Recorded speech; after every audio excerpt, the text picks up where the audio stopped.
The government today ordered a long-awaited inquiry into the contaminated blood scandal of the 1970s and 80s. Ministers said it would finally get to the truth of the appalling injustice. More than 2,000 patients are thought to have died after receiving blood infected with hepatitis and HIV. Paul Davis reports on what it means for victims' families and campaigners. I was infected with HIV, hepatitis C and hepatitis B at the age of 5. We've been sick since childhood. We will never know the adults we could have been. We will never know the lives we could have had. It turned out to be the biggest mistake he and all the other haemophiliacs would make in their life. Thousands of lives lost, thousands more blighted. The greatest disaster to beset the NHS.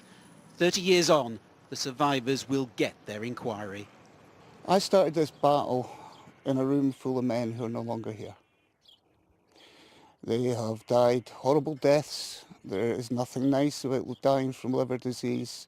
Some of them have died deaths that I wouldn't have wished on my worst enemy.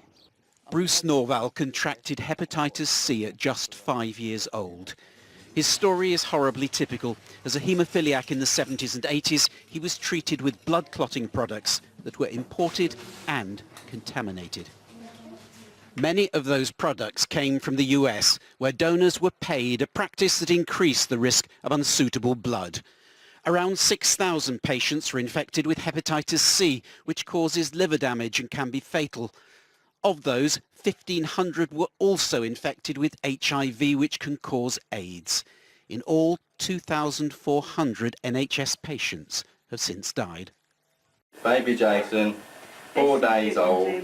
One of those who died was Jonathan Evans, whose son Jason says it's time to end the secrecy that surrounded this tragedy. Certainly now we have to concentrate on getting the terms of reference correct and also making sure the inquiry has the correct powers to get to the truth.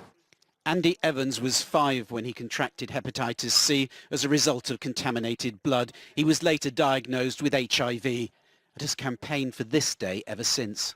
This is the last chance we're going to have, we feel. If this doesn't get to the truth, I don't think there's really any fight left in anybody anymore. The drugs that keep Andy Evans alive today have painful side effects, but he is desperate to see justice, even if it is much too late. Paul Davis, ITV News.